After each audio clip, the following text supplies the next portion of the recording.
한 절 한 절 읽어나가기 전에 개관을 한번 이렇게 하는 것도 의미가 있다. 그래서 인트로덕션으로 흔히 책별로 개관 공부를 하는 것은 이 책의 배경, 이 책의 저자, 이 책의 기록 연대, 이 책의 기록 목적, 이 책의 구조 이런 것들을 전체적으로 한번 파악하고 본문 속에 뛰어들 때 훨씬 이 본문이 잘 이해가 된다. 그런 면에서 개관 공부가 꼭 필요하다. 그래서 오늘은 아주 빨리 전체를 훑어가는 공부 특강에 불과하다는 것을 말씀드리고요. 먼저 거기에 나와 있는 사도행전의 저자. 여러분 사도행전은 누가 지었습니까? 골든벨 퀴즈 문제입니다. 누가 지었습니까? 근데 누가 이렇게 따라하실 거예요? 예. OX 문제입니다. 사도행전의 자체 내에 저자에 대한 언급이 있다 없다. O 하시면 X 하시면 사도행전을 내가 지었다라고 자기 이름을 사도행전에 밝힌 적이 있다 없다? 없다. 사도행전 책 자체 내에는 저자에 대한 언급이 없다. 그러면 사도행전을 누가 지었는지를 어떻게 아느냐? 사도행전 1장 처음에 딱 가보시면 1장 1절에서 2절 거기 제가 다 기록해놨죠. 같이 읽습니다.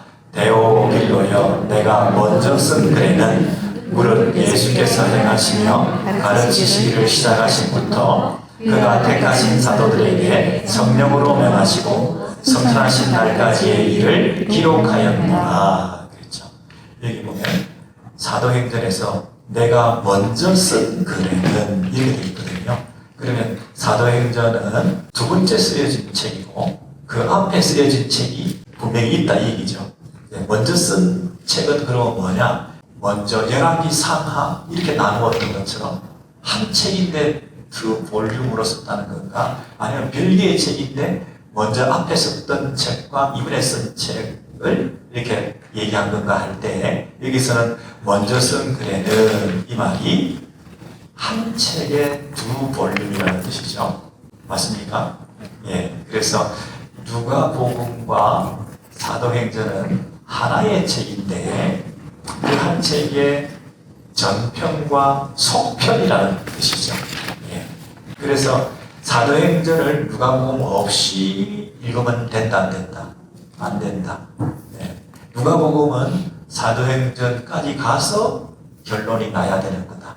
예. 그래서 누가복음 따로 사도행전 따로 읽으면 책을 쓴 저자의 의도와 전혀 상관없이 중간에 뚝 끊었다든지 중간에서부터 시작한다든지 이런 게 있기 때문에 누가복음과 사도행전은 한 책이라는 것을 우리가 늘 염두에 둬야 된다. 그래서 저자의 문제를 찾아보니까 먼저 쓴 글에는 이라는 말이 사도행전이 있기 때문에 그 먼저 쓴 글이 뭔가를 쫓아가다 보니까 누가복음과 관련성이 많다. 그래서 왜 관련성이 되냐면 첫 번째는 수신자가 똑같다라는 것입니다. 데오빌로여라고 사도행전을 시작했죠. 사도행전의 수신자는 누구다? 데오빌로. 그런데 누가복음에 가서 보니까 누가복음에도 처음에 뭐라고 되어 있습니까? 누가복음 1장 1절에서 3절까지를 같이 읽겠습니다. 거기 나오죠? 시작.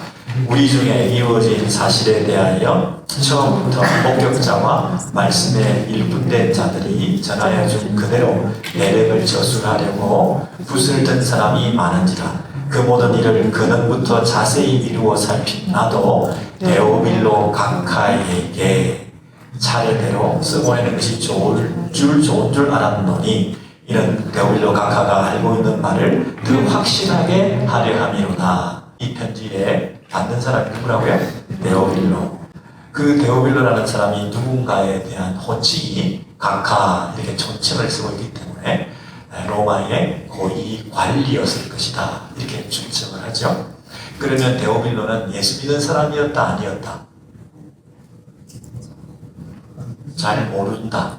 개종자인지 모르나 개종자가 아니라 하더라도 기독교 복음에 대해서 관심이 많았던 사람입니다. 그래서 그 데오빌로를 향한 변증적 성격을 가지고 이 책을 기록함으로써 그 고위 관리가 이것을 확신을 가지게 됨으로 말미암아 이 기독교 복음 전파에 도움이 될 수 있는 중요한 문서일 수 있다. 그리고 개인적으로도 각하가 알고 있는 바를 더 확실히 알게 하기 위해서 이 책을 기록했다. 그렇게 말하고 있죠. 네. 그래서 이 책을 쓰신 분의 의도가 여기에 분명히 나와 있고, 그리고 이 책의 수신자가 분명히 누가복음도 데오빌로, 그리고 사도행전도 데오빌로이기 때문에 누가복음을 누가 썼어요? 누가복음이 누가가 쓴 건 확실하죠. 그러니까 똑같은 수신자인 사도행전도 후편으로서 누가가 썼을 가능성이 거의 90% 이상이다. 이렇게 짐작할 수 있는 거죠. 더더군다나 전편이 끝나고 후편이 시작할 때, 그리고 전편의 클라이막스가 다시 한번 반복됨을 통해서 후편을 기다리지 않을 수 없게끔 만들어 놓고 후편이 시작할 때 그 전편의 클라이막스를 다시 한번 보여줌으로 그 연결성을 독자가 가지게 만드는 것처럼 전편의 클라이맥스는 어디로 끝났나요? 기도하고 기다리고 있다가 뭔가 내릴 거다. 빠바바바 클로즈업 되면서 이제 위로부터 내릴 거다. 기도하고 기다려라. 하고 끝났지 않았습니까? 그쵸? 그게 누가복음 24장 끝부분 46절에서 49절에 이렇게 끝나고 있습니다. 시작. 그리스도가 고난을 받고 제3일에 죽은 자 가운데서 살아난 것과 또 그의 이름으로 제3을 받게 하는 회개가 예루살렘에서 시작하여 모든 족속에게 전파될 것이 기록되었으니 너희는 이 모든 일의 증인이라. 볼지어다 내가 내 아버지께서 약속하신 것을 너희에게 보내리니 너희는 위로부터 능력으로 입혀질 때까지 이 성에 머물라 하시니라. 이렇게 끝났단 말이에요. 머물라, 기다리라. 위로부터 능력이 입혀질 때까지. 그렇게 끝이 나는데 사도행전 1장 1절부터 4절에 보면 시작. 내가 먼저 쓴 글에는 무릇 예수께서 행하시며 가르치시기를 시작하신부터 그가 택하신 사도들에게 성령으로 명하시고 성천하신 날까지의 일을 기록하였노라. 그가 고난받으신 후에 또한 그들에게 확실한 많은 증거로 친히 살아계심을 나타내사 40일 동안 그들에게 보이시며 하나님 나라의 일을 말씀하시니라. 사도와 함께 모이사 그들에게 분부하여 이르시되 예루살렘을 떠나지 말고 내게서 들은 바 아버지께서 약속하신 것을 기다리라 하셨느니라. 이렇게 사도행전이 누가복음의 말미를 반복함으로써 그 글 두 책의 연속성을 보여주고 이거 두 책은 한 저자임을 더 명백하게 말해주고 있는 거죠. 그리고 사도행전에는 그 위섹션이라고 하는 우리라고 하는 단락과 구절들이 많이 나옵니다. 그래서 거기 사도행전에 나오는 우리 단락 거기를 보시면 사도행전에 예를 들어 16장 9절에서 10절에 보시면 밤에 환상이 바울에게 보이니 마게도냐 사람 하나가 서서 그에게 청하여 가로되 마게도냐로 건너와서 도우라. 바울이 이 환상을 본 후에 우리가 곧 마게도냐로 떠나기를 힘쓰니 이는 하나님이 저 사람들에게 복음을 전하라고 우리를 부르신 줄로 인정함이로라. 그랬습니다. 여기서 우리라고 하는 그 구절을 위섹션이라고 우리라는 구절이 자꾸 나온다고 해서 그렇게 말하고 있거든요. 신학자들이. 근데 그 위섹션에서 우리라는 것은 누가 우리라는 거예요? 여기에 사도 바울이 밤에 환상이 사도 바울에게 보이니 그랬죠. 9절에서 밤에 환상이 바울에게 보이니 그랬죠. 그래서 바울이 이 환상을 본 후에 우리가 그랬잖아요. 그럼 이 우리에는 누가 포함되는 겁니까? 사도 바울이 포함되죠. 네. 사도 바울이 포함되고 사도 바울이 우리가 할 때는 이 글을 쓴 저자가 포함되는 거잖아요. 그런데 이 글을 쓴 저자는 책상에서 이 글을 쓴 게 아니라 여행의 동반자였다는 게 분명하죠. 우리가 이 여행을 마게도나로 가기를 힘쓰니 그랬습니까? 다시요. 사도 바울과 여행에 동반했던 사람이 글을 썼다는 게 중요합니다. 그냥 역사학자가 먼 훗날 회고하면서 자료를 가지고 글을 쓴 게 아니라 이 여행에 함께 갔던 사람이 우리가 가자, 우리가 간다, 우리가 갈 거다 하면서 글 쓴 자가 이 여행에 함께 했다는 면에서 그러면 사도 바울과 함께 했던 자가 누군가 그 함께 했던 자 중에 이 글을 쓴 저자가 있다는 거죠. 예, 그래서 누가 함께 했나 뭐 여러 사람이 있는데 예를 들면 디모데후서 4장 10절에서 11절에 보시면 시작. 데마는 이 세상을 사랑하여 나를 버리고 갔고 그레스게는 갈라디아로 디도는 달마디아로 갔고 누가만 나와 함께 있느니라. 이런 구절들을 통해서 함께 있던 사람들이 다 떠났어.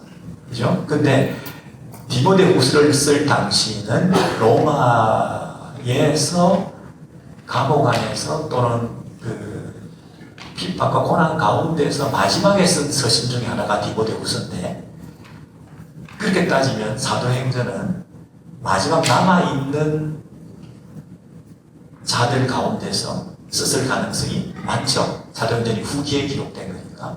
그런 면에서 여기서도 사도행전을 누가 썼나?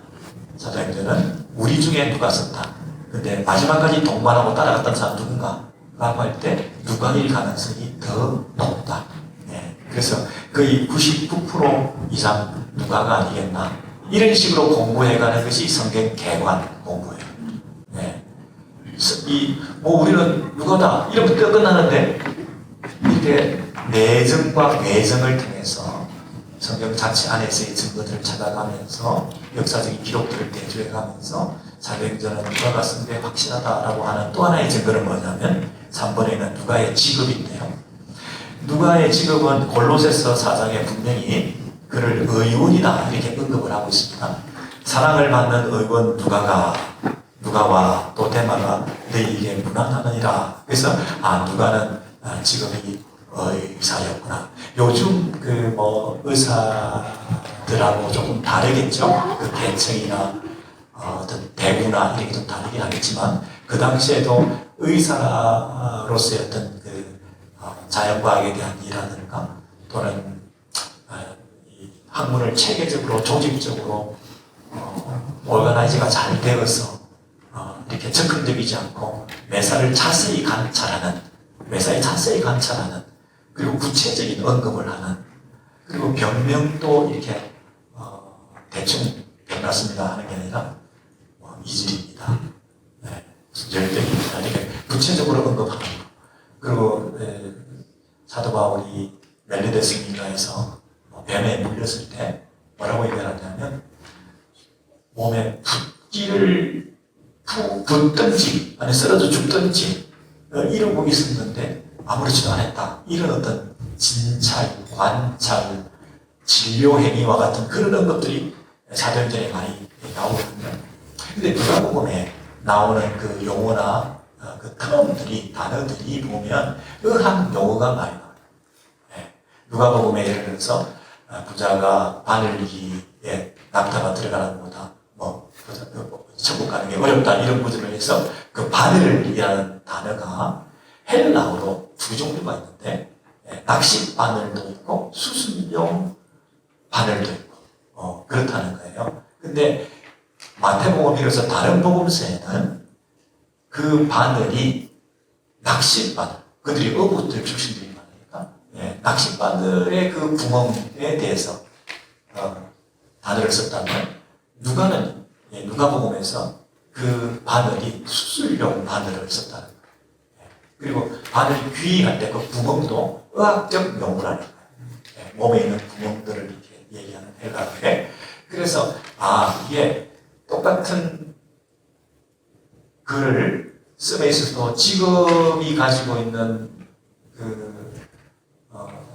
단어 사용이 무시되지 않고 누가복음에 쓰였고 사도행전에도 보면 의학적 용어, 구체적인 질병에 대한 언급 이런 것들이 나오는 것을 통해서 볼 때 누가복음도 사도행전도 똑같은 의사가 썼구나 직업으로 따진다면. 그런데 누가복음을 쓴 사람이 의원 누가라고 했으니까 사도행전도 똑같은 맥락에서 누가가 의원으로서 자세히 관찰하면서 특유의 그 필체를 가지고 사도행전을 쓰겠구나 이렇게 짐작하게 되는 것이라 그러죠. 그래서 우리는 첫 번째 사도행전의 저자 문제에 대해서는 이제는 의심의 여지 없이 누가 하겠구나 이렇게 생각을 한다는 거죠. 근데 현재 자유주의 학자들은 아니라고 그러죠.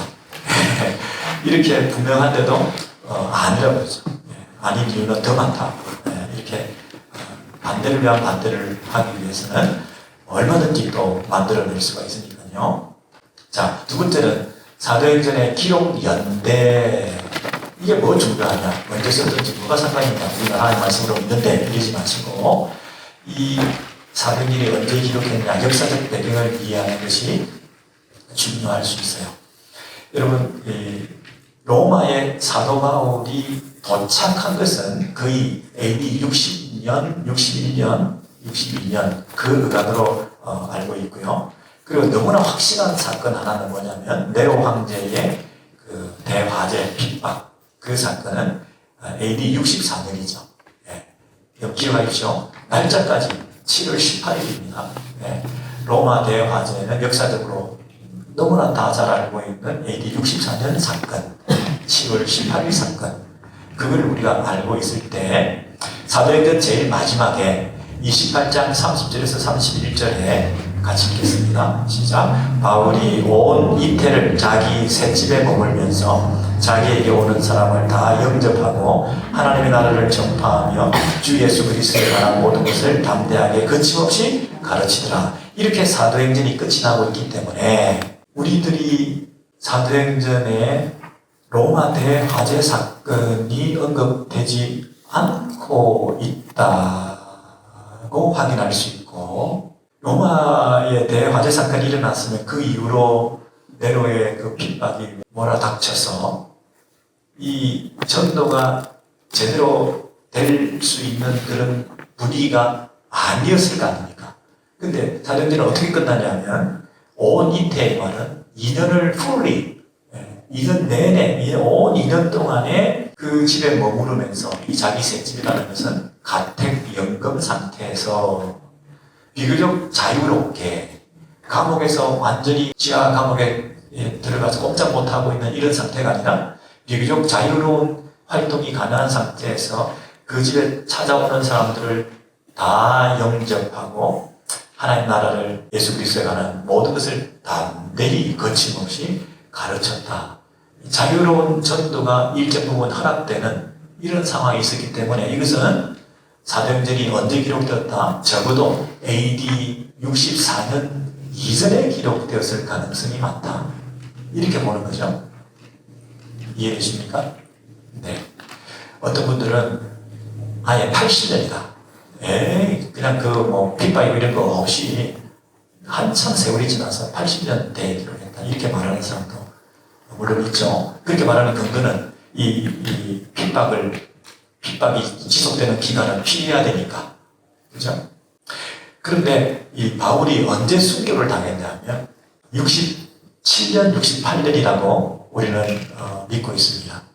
여러분 로마에 가보신 분은 아시겠습니다만 로마에 저희들이 잠깐 그 비행기가 쉬는 틈을 이용해서 잠깐 그 여행 가본 적이 있잖아요. 갈아타기 전에 잠깐 시간이 남아가지고 거기 사도 바울의 참수터라는 곳에 우리가 가본 적이 있는데 역사적으로 고정해 볼 때 그곳이 진짜일 거다. 의트리로 만들어 놓고 막 관광객들을 호객하는 그런 데도 참 성지 여행 가운데 있긴 하지만 우리는 거기가 사도 바울의 참수터다. 지하 감옥에 있던 모습을 보고 마음이 찌개했었는데요. 그게 AD 67년, 68년일 거라고 거의 사람들이 믿습니다. 그렇다면 64년보다 이전이고 67년 죽기 전 이전이고 하다 보면 도착한 이후로 63년이나 62년이나 왜냐하면 2년이 지나야 되니까 그래서 그 60년대 초로 기록된들을 우리가 알고 있습니다.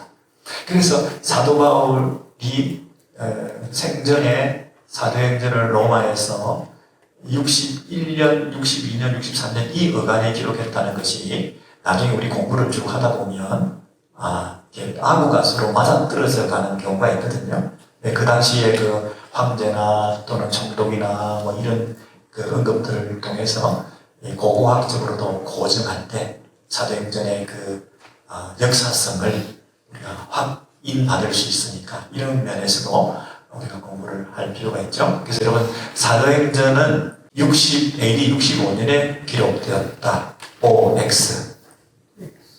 X. 예. 사도행전은 AD 66년에 기록되었다. OX.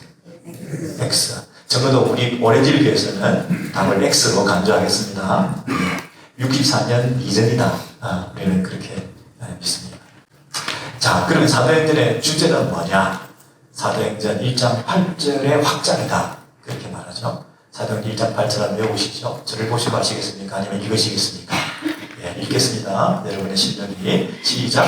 오직 성령이 너희에게 임하시면 너희가 권능을 받고 예루살렘과 온 유대와 사마리아와 땅끝까지 이르러 내 증인이 되리라 하시니라. 여기서 제일 중요한 단어는 뭐겠습니까? 네, 증인. 또 성령. 네. 예. 그 다음에 누가복음 3장 21절에서 23절도 같이 읽겠습니다. 시작. 예수도 세례를 받으시고 기도하실 때에 하늘이 열리며 성령이 형체로 들기같이 그의 위에 강림하시더니 하늘로서 소리가 나기를 너는 내 사랑하는 아들이라 내가 너를 기뻐하노라 하시니라. 예수께서 가르치심을 시작하실 때 쭉 30세쯤 되시니라. 여기서 제일 중요한 단어는 뭘까요? 30세라고?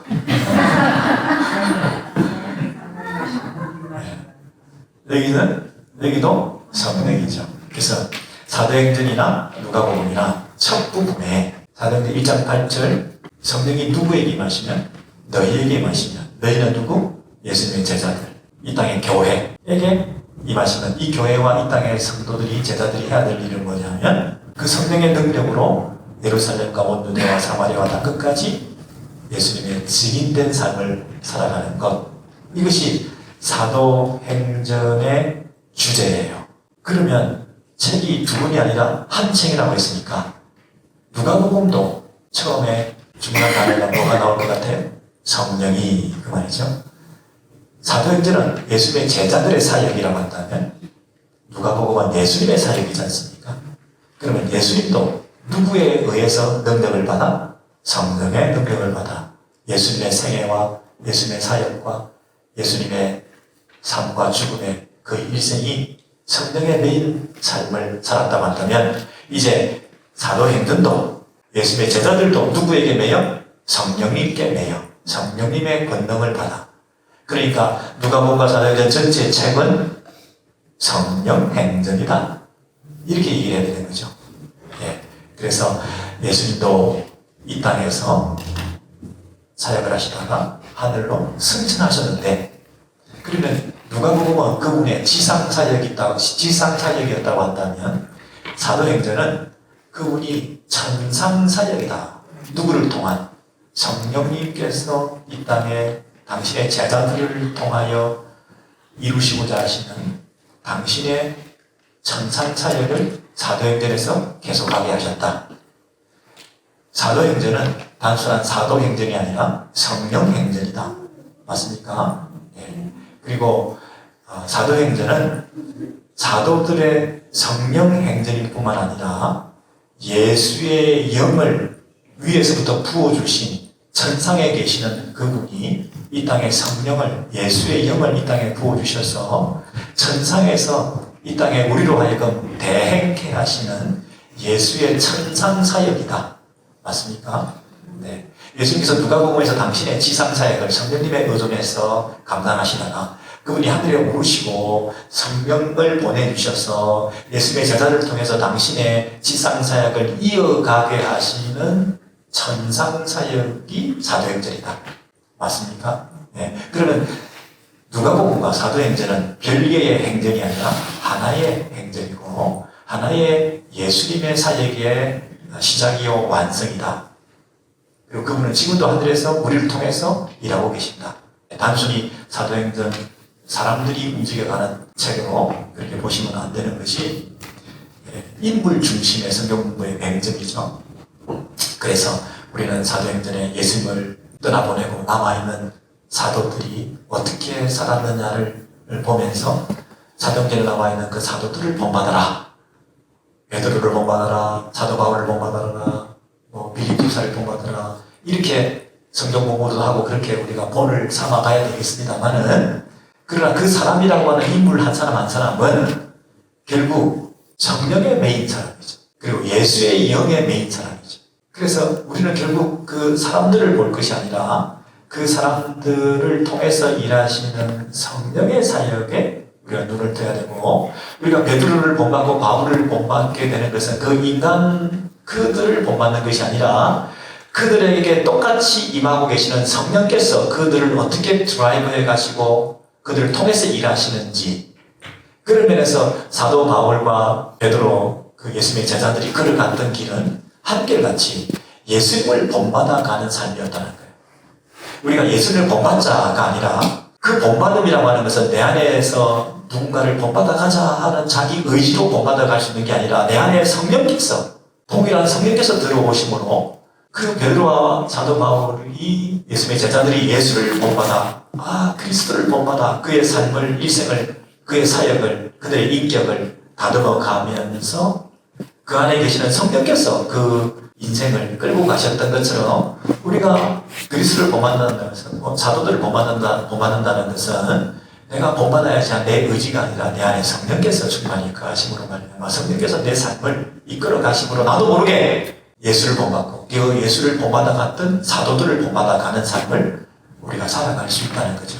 그런 면에서 인물에 대한 연구가 필요한 거지, 그 인물을 단순히 우리가 모델링하기 위해서 배우고 따라가서는 위험한 성경 공부가 되는 거죠. 그래서 우리 사도행전에 나타나는 그 사도들의 삶을 우리가 보면 예수를 본받는 모습이었다. 한마디로 이렇게 말할 수 있다는 거죠.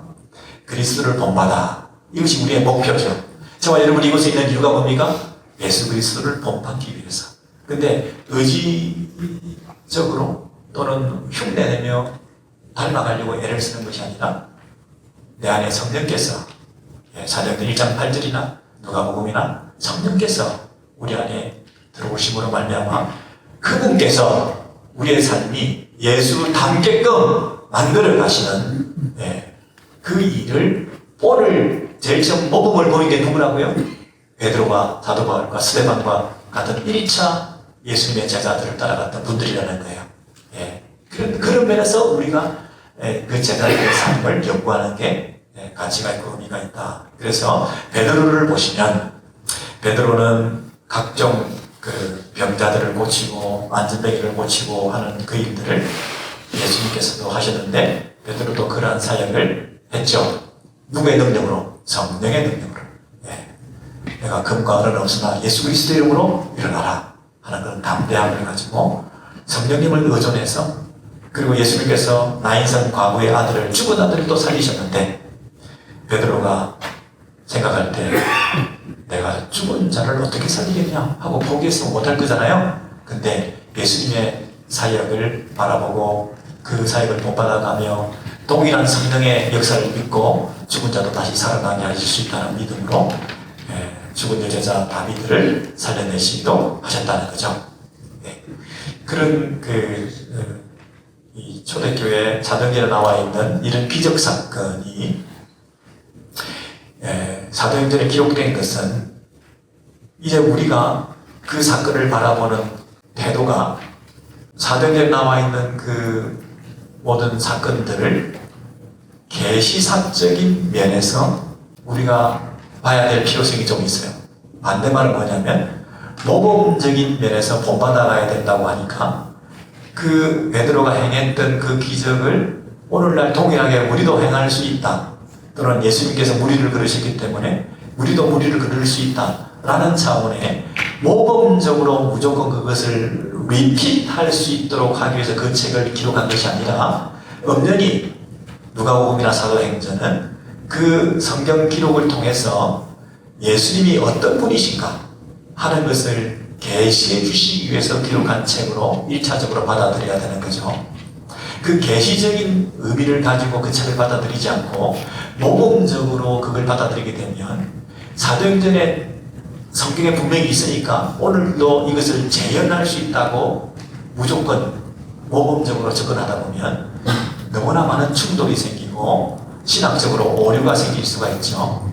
예, 그래서 요즘 신사도, 속사도 뭐 이런 얘기를 하면서 그 사도 베드로 사도 바울 있었던 그 사도를 계승해서 내가 신사도 운동이라고 하는 걸 하면서 사도행전에 있어 일어나고 있는 그 일을 계승하고 바로 지금도 재현해내려고 하는 그런 신학적인 흐름들이 있습니다. 근데 그것은 조금 오류에 빠질 수가 있습니다. 왜냐하면 사도행전이나 누가복음이나 이런 책들이 1차적으로는 모범적인 것이 아니라 계시적인 의미가 있다.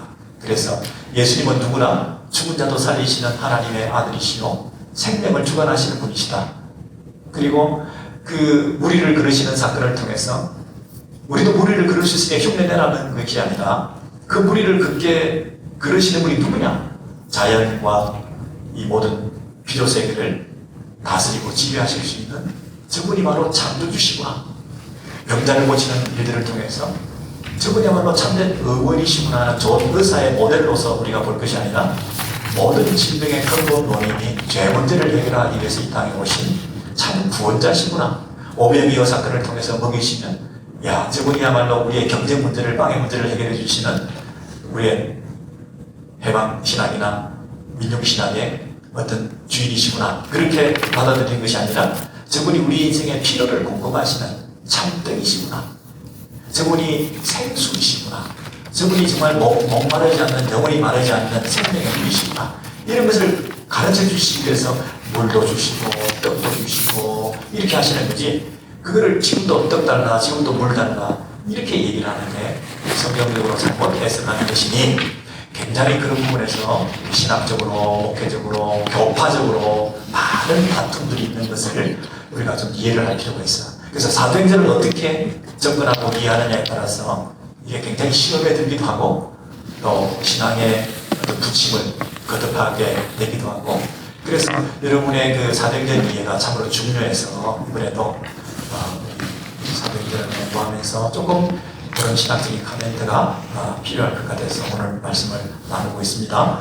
두 번째로 바울이 이제 예수님을 따라갔던 면에서 누가복음의 마지막 부분에서 예수께서 사내들인과 헤롯과 로마 총독 빌라도에게 시문을 당하셨는데 사도행전의 마지막 부분에서 바울이 사내들인과 헤롯 아그리빠와 로마 총독 벨릭스와 베스도 앞에서 신문을 받았다.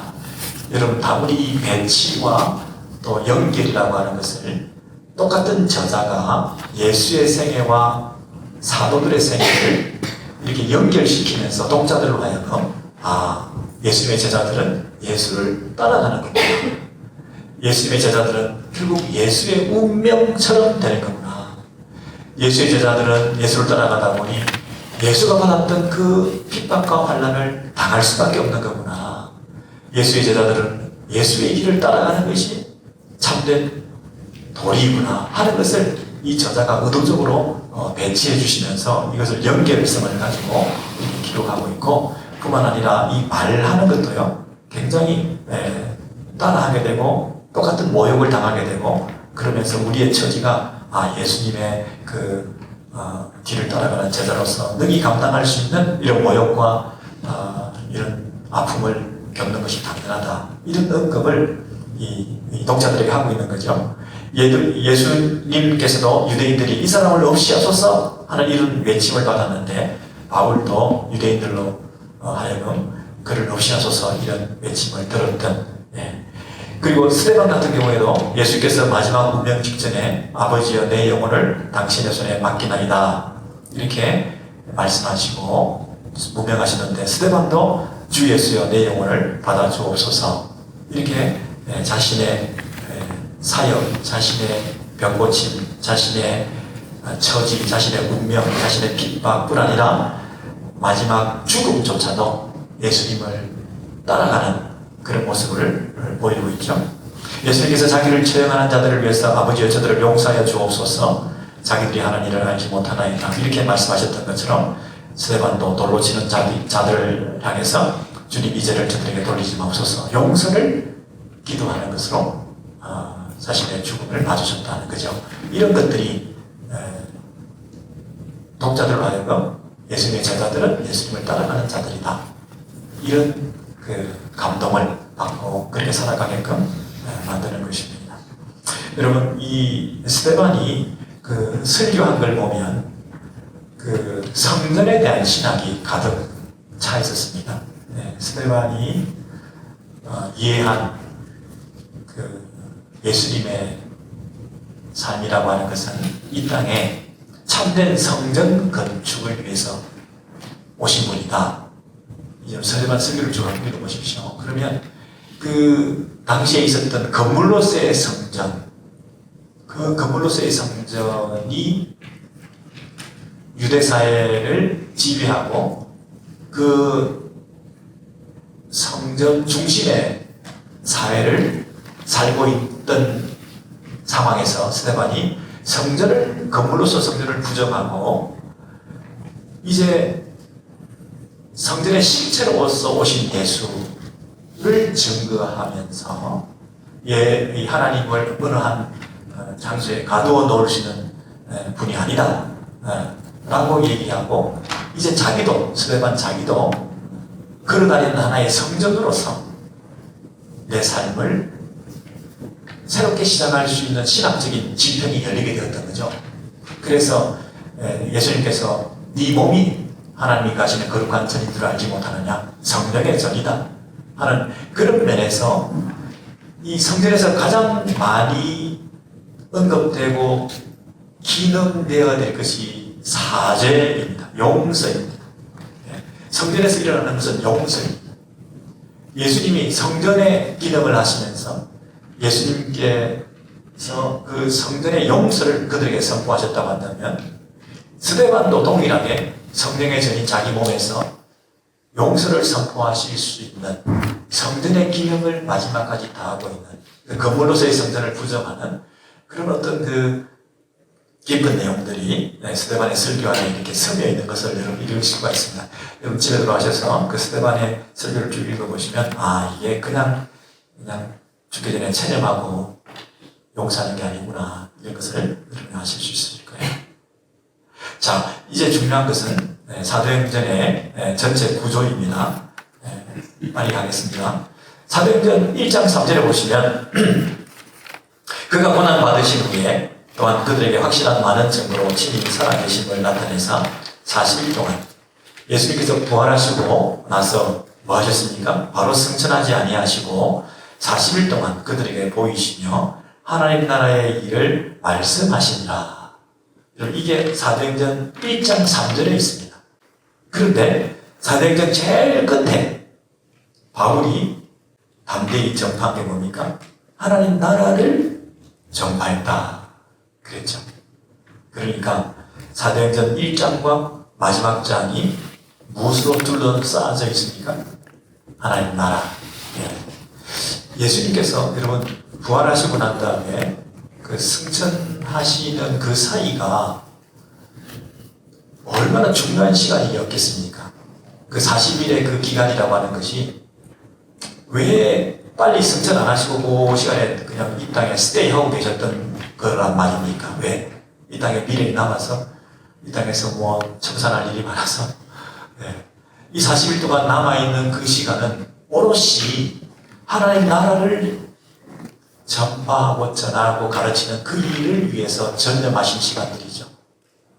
제가 질문 드리겠습니다. 흔히 예수님의 제자들이 어부 출신이고 제대로 교육을 에듀케이티드 되지도 않은 사람들이었을 텐데 그들이 어떻게 이런 탁월한 이 성경의 책들을 썼으며 그들의 설교나 그들의 문서를 보면 이렇게 지적인, 이렇게 깊은, 이렇게 신구약을 관통하는 이렇게 놀라운 책들을 쓰실 수 있었을까라는 질문에 대해서 흔히 오순절의 성령 강림 사건을 얘기를 하기도 합니다. 오순절에 성령을 받아서 제자들이 기다리고 있다가 성령을 받아서 그 이후로 사람들이 달라졌어요. 그래서 베드로가 그 무식한 어부가 설교하는 거 보십시오. 얼마나 탁월한 설교, 3,000명이 회개하고 그 깊은 내용들을 보십시오. 이렇게 오순절 성령 강림 사건으로 성령 받으면 사람이 다 달라집니다. 완전히 변화됩니다. 이렇게 가기가 쉬운데 사실은 그 전에 40일 동안 승천하시기 전에 예수님께서 구하신 다음에 하나님 나라에 관한 일들을 다 설명해 주시다.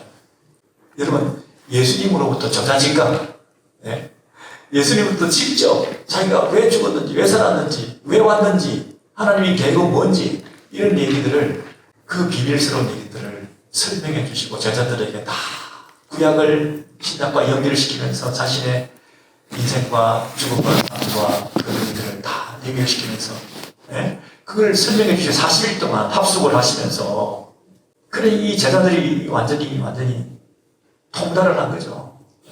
신학적으로 눈을 뜬 거죠. 하나님 나라에 대해서 깨닫게 된 거죠.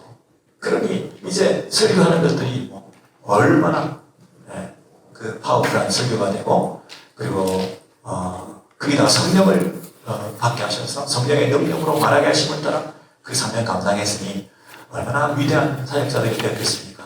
그런데 단순히 성령만 받아서 우리의 지적 능력까지 갑자기 바뀔 수 있고 이건 아닌 것 같아요. 그죠? 사실을 열심히 가르치고 배우는 그 과정을 통해서 신학적인 체계를 잡아갔었을 거다. 우리는 이렇게 믿는 거죠. 그래서 어쨌든 사도행전 전체는 하나님 나라에 관한 일을 수기쌍관적으로 처음과 끝을 연결시키면서 하나님 나라에 관한 일이다. 이렇게 구조 파악을 하실 수가 있고요. 두 번째는 아까도 말씀드렸듯이 인물 중심으로 첫 번째 그 1장부터 12장까지는 베드로와 예수님의 제자들, 사도들 중심이었고 이제 13장부터는 바울과 바나바와 그 1세대 제자들 이후에 부름받은 자들을 통해서 이 사도행전이 전개되어져 가고 있는데 여기서 인물 중심으로 하지 말고 교회 중심으로 하면 1장부터 12장까지는 예루살렘 교회 중심이고 13장부터 마지막까지는 안디옥 교회 중심이다. 안디옥 교회는 이방인 선교 사역을 시작한 교회로서 사도행전 12장 25절을 보면 바나바와 사울이 부주하는 일을 마치고 마가라는 변을 들고 예루살렘에서 돌아오니라 라고 사도행전 12장 25절이 끝납니다. 예루살렘에서 돌아오니라. 그리고 13장 1절에 바로 안디옥 교회에 이러이러한 종들이 있었으니 하고 안디옥 교회의 새로운 시작을 얘기하는 거죠. 그래서 예루살렘 교회, 안디옥 교회가 아주 날카롭게 12장까지 그리고 13장부터 이렇게 분리된다는 것을 여러분이 분명히 기억하셔야 됩니다. 그리고 지도자들 명단을 중심으로 이거 제가 그냥 이렇게 흥미있게 한번 써본 건데요. 사도행전 1장 12절부터 15절에 보면 그 이름들이 나오는 사도행전에 세 가지 명단이 나옵니다. 네임 리스트가 나오는데 첫 번째는 제자들 이름이 나옵니다. 그 제자들이 누구냐면 베드로, 요한, 야고보, 안드레와 빌립, 도마와 바돌로메와 마테와 야고보와 시몬과 유다라 그랬습니다. 몇 명입니까? 몇 명이요? 알페오도 헤아리고 셀롯도 헤아리고 이러면 안 됩니다. 자, 여기서 11명인데 그 11명이 다 거기서 마음을 같이하여 기도하고 있었는데 그때에 베드로가 그 형제들 가운데 일어서서 그랬습니다. 여러분 이 11명 중에 2명이 주로 나오죠. 누굽니까? 베드로와 요한이죠. 베드로와 요한이 안전뱅이도 고치고 직접 등장하고 여기 나와 있는 바돌로메니 시몬이니 이런 사람들 이름이 거의 잘 안 나옵니다. 두 번째는 예루살렘 교회 지도자들이 7명이 있습니다. 여기에 등장하는 사람들은 기도하는 이와 말씀사에게 전념하리라 하고 집사님들을 세웠는데 스데반과 도빌립과 브로고로와 니가노르와 디몬과 바메나와 니골라다. 우리가 이름도 지금 다 익숙하게 잘 못 외울 정도로 그 이후에 잘 등장하지 않습니다.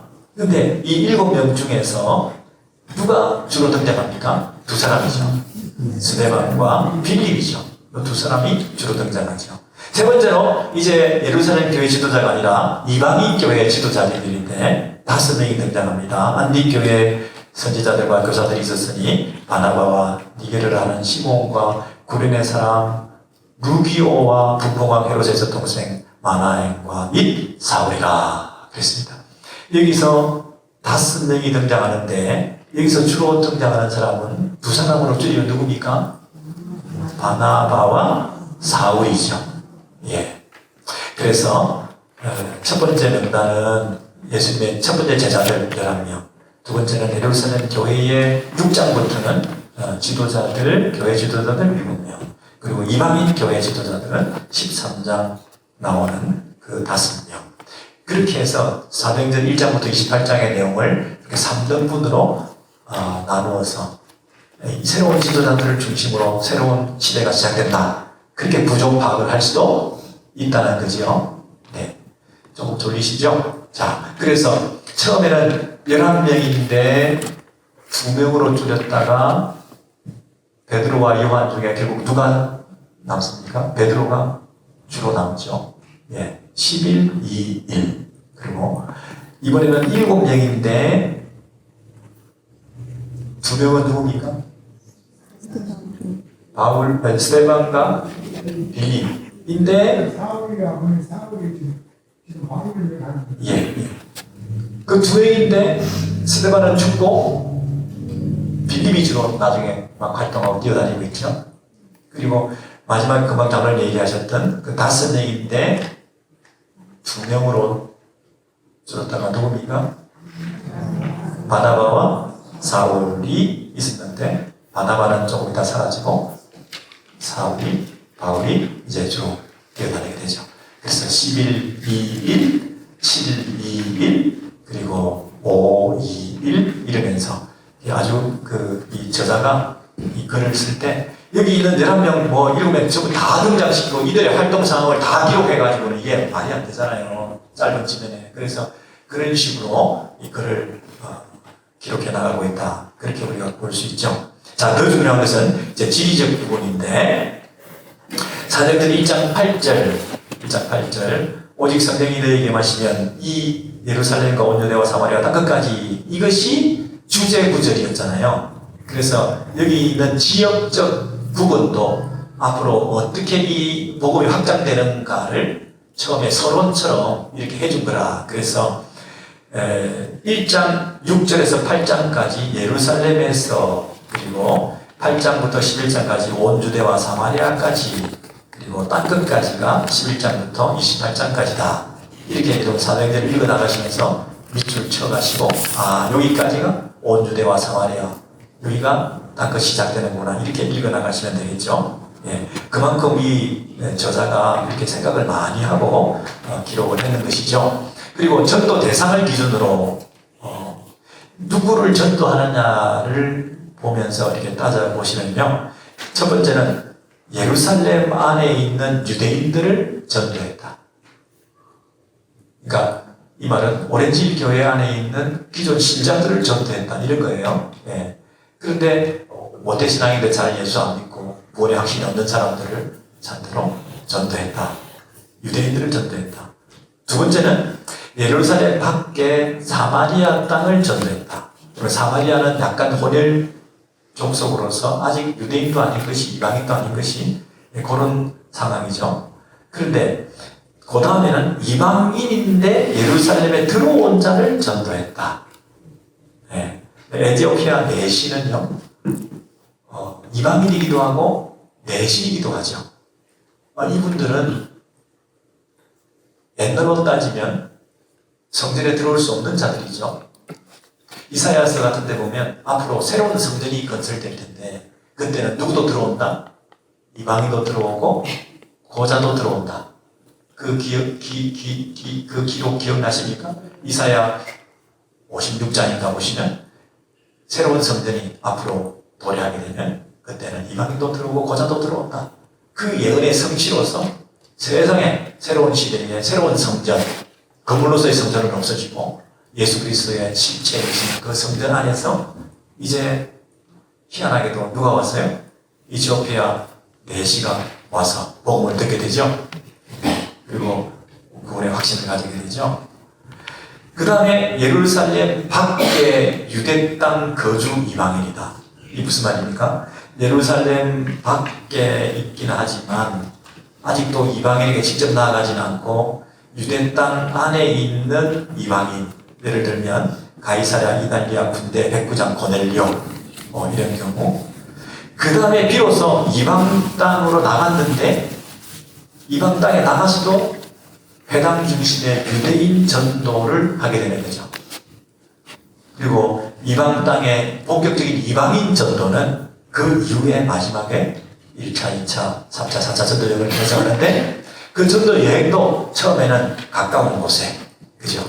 예, 소아시아, 터키, 그 다음에 마게도냐 벗어나고 마게도냐 전체, 그리고 로마까지. 그게 1차, 2차, 3차, 4차잖아요. 그죠? 그래서 이게 점진적, 계획적, 전략적 선교를 했다.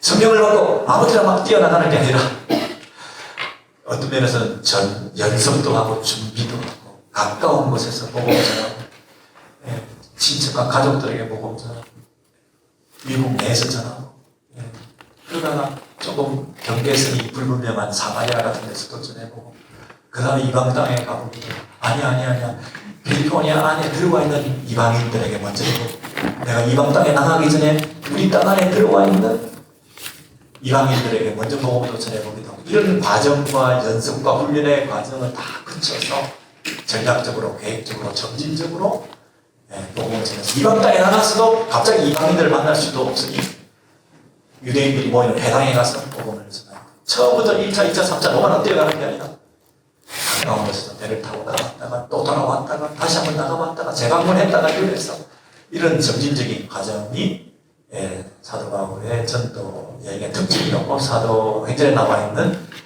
선교의 전략이었다. 사도 바울이 대도시에 들어갔죠. 빌립보, 에베소 큰 도시마다 다녔는데 사도 바울이 역시 대도시 목회를 꿈꿨구나 이런 게 아니고 그 당시에는 예수 믿는 사람들이 많이 없었죠. 많이 없었어요. 시골이나 이런 데는 사람 없어. 그나마 있는 게 도시야. 회당 중심에 그나마 만날 수 있는 불신자들이 있다면 대도시 중심으로 할 수밖에 없었던 거죠. 그것도 전략적이죠. 그리고 사도 바울의 특징 중에 한 가지는 뭐냐면 반드시 동반자를 데리고 간다. 무섭기도 하고 생명 위협을 느끼기도 하고 물론 그래서 동반자가 필요했기도 했겠지만 동반자를 데리고 간 주된 이유는 뭐였겠습니까? 다음을 위해서 후계자를 키우기 위해서 경험을 쌓도록 하기 위해서 그런 면에서 사도 바울이 전도를 해나가셨던 것을 우리가 알 수 있습니다. 사도행전 11장 19절부터 22절 같이 읽어나가겠습니다. 시작! 그때에 스데반의 일로 일어난 반란으로 말미암아 흩어진 자들이 베니게와 구브로와 안디옥까지 이르러 유대인에게만 말씀을 전하는데 여러분 베니게와 구브로와 안디옥까지는 이방 땅인데 이방 땅에 가가지고도 유대인에게만 소극적으로 말씀을 전하는데 그 중에 구브로와 구레네 몇 사람이 안디옥에 이르러 헬라인에게도 말하여 주 예수를 전파하니 주의 손이 그들과 함께 하시매 수많은 사람들이 믿고 주께 돌아오더라. 예루살렘 교회가 이 사람들의 소문을 듣고 바나바를 안디옥까지 보내니 아니 이방인에게도 복음이 전해진단 말이냐 하고 조사단을 파송할 만큼 이렇게 획기적인 일이 일어나게 되었다는 거죠. 그래서 이런 그 장벽을 뛰어넘는 일들이 저와 여러분의 삶 가운데서도 선구자로 우리가 쓰임받으면 좋겠습니다. 몇 사람이 헬라인에게도 말하여 주 예수를 전파하니 중요한 구절이 다 했죠. 우리 퀴즈 문제 나오겠습니다. 그 밑에 저자의 요약 구절 부분을 기준으로 요것만 하면 되겠네요. 자, 성경책을 펴시고 사도행전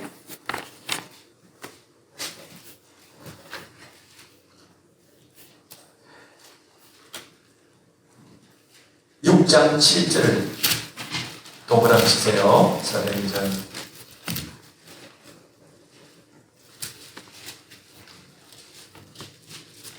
6장 7절 같이 읽습니다.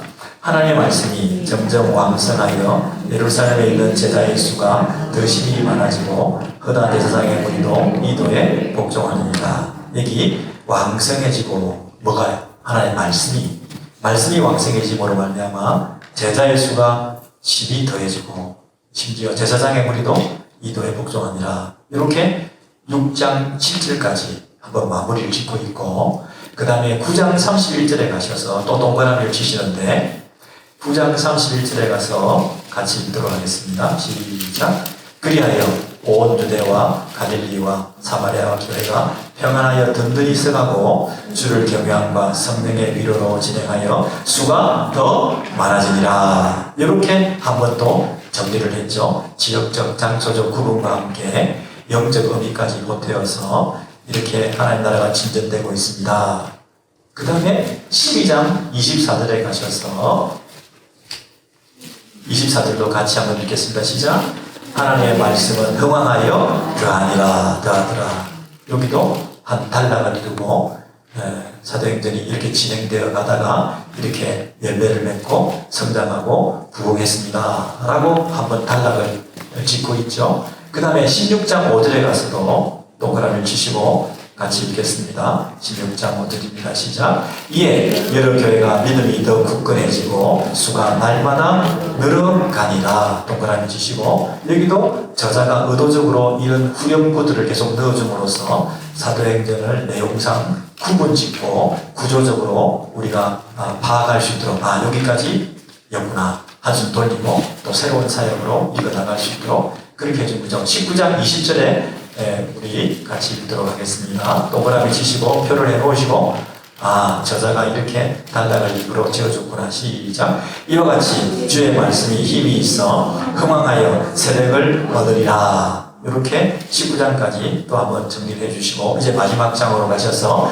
28장에 가서 이 글이 어떻게 끝나고 있는지를 보시면 28장 30절에서 31절은 시작. 바울이 온 이태를 자기 셋집에 머물면서 자기에게 오는 사람을 다 영접하고 하나님 나라를 전파하며 주 예수 그리스도에 관한 모든 것을 담대하게 거침없이 가르치더라. 이렇게 정리하는데 요 28장 30절과 31절은 마지막 단락의 요약이기도 하고 사도행전 전체의 마지막 결론이기도 하고 그렇겠죠. 28절에서 31절. 그래서 여러분 이것이 6번으로 이렇게 나누어지기 때문에 요약을 6번 이렇게 구조적으로 파악하면 거기 나와 있는데요. 1장 2절에서 6장 7절, 6장 8절에서 9장 31절 그렇게 쭉쭉쭉쭉 단락을 나누어서 여러분 그 사도행전 28장까지 어떻게 읽나 아니다. 오늘은 요 첫 번째 단락까지 읽자. 그래서 OX 문제 나올 수 있겠죠.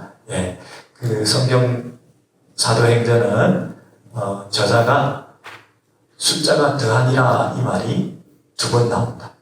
OX에 2번 나온다. 흥황하고 숫자가 더하니라 그 요약 구절이 6번 나온다. 이게 정답이겠죠. 그렇습니다. 여러분 시험 문제는 갑자기 당황하시네요. 그래서 그 사도행전의 결론으로 가서 보셔서 그 많은 사람이 없더라. 모든 것을 담대하게 거침없이 가르치더라. 이렇게 끝이 났잖아요. 그래서 많은 사람들이 끝이 좀 싱겁게 끝이 났다. 많은 신학자들이 뭔가 이상하다. 이렇게 말들을 많이 합니다. 누가복음부터 시작된 이 대장정이 마무리가 좀 싱겁게 끝이 나고 맥없이 끝이 났다. 바울이 온 이태를 자기 셋집에 유하며 모든 사람을 영접하고 담대히 하나님 나라를 예수 그리스도를 가르치되 그 많은 사람이 없더라. 근데 원래는요 이게 어떻게 끝났냐면 부사로 끝납니다. 아콜로투스 방해받음이 없이 그 많은 사람이 없더라. 이렇게 서술이 되어 있지 않고 바울은 하나님 나라를 전파하며 예수 그리스도에 관한 것을 가르쳤다. 방해받음이 없이 이렇게 끝이 났다니까요. 방해받음이 없이.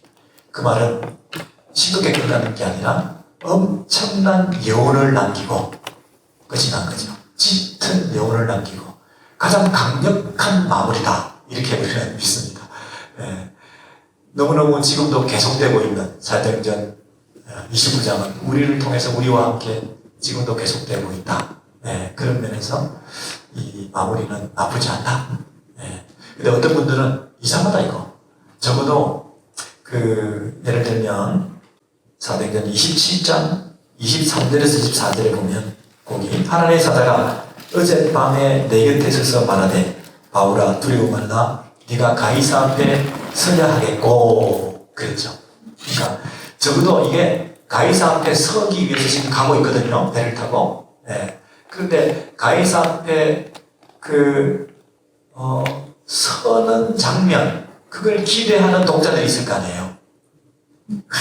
끝까지 가서 가이사 앞에 서가지고 복음을 전하고 또는 뭐 장렬한 죽음을 사도 바울이 그 앞에서 멋있게 죽고 이래야 끝에 막 그냥 아름다운 그 감동을 자아내는 청중들이 눈물을 자아내고 이렇게 박수를 치고 이럴 텐데 맥없이 그냥 끝나버려서 적어도 그 가이사 앞에 서는 장면까지 극적으로 끌어올렸어야 되는데 왜 빨리 끝내냐 이러는 아쉬움을 토론하는 사람들이 있는데 만약에 그렇게 해서 극적으로 끝을 냈다면 이 사도행전이 사도 바울의 전기가 되잖아요.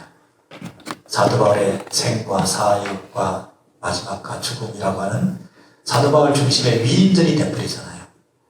그래서 장렬한 죽음으로 끝나는 그것보다는 복음이 담대히 증거되고 아무도 막는 사람도 없이 복음이 자유롭게 전파되었다 라고 끝내는 것이 이 사도행전과 누가복음을 기록한 저자의 의도에 맞는 것이죠. 성령이 임하여 딴 것까지 복음이 전해져야 되니까 이 사도 바울 때부터 그 담대히 전파되는 그 딴 것까지 와서 사도 바울이 장렬하게 죽은 것보다는 가이사 앞에 서서 아주 극적인 효과를 올리면서 클로즈업 되면서 마무리를 딴딴딴 지으면서 끝나는 것보다는 오히려 그냥 힘없이 끝나는 것 같지만 오히려 가장 강렬한 파워를 가지고 지금도 전파되는 딴 것까지 지금도 나아가야 되는 그것이 독자에게 주어져 있는 이런 감동이 오히려 그 사도행전의 마무리가 오히려 적합했다 이렇게 믿는 거죠. 또 그렇게 믿으십니까? 아멘. 그래서 사도행전을 우리가 개관적으로 저자 같은 분이 기록된 데는 주제를 보며 구조를 어떻게 파악하며 그리고 그 사도행전을 통해서 우리가 받을 수 있는 마지막 메시지는 뭔가 여기까지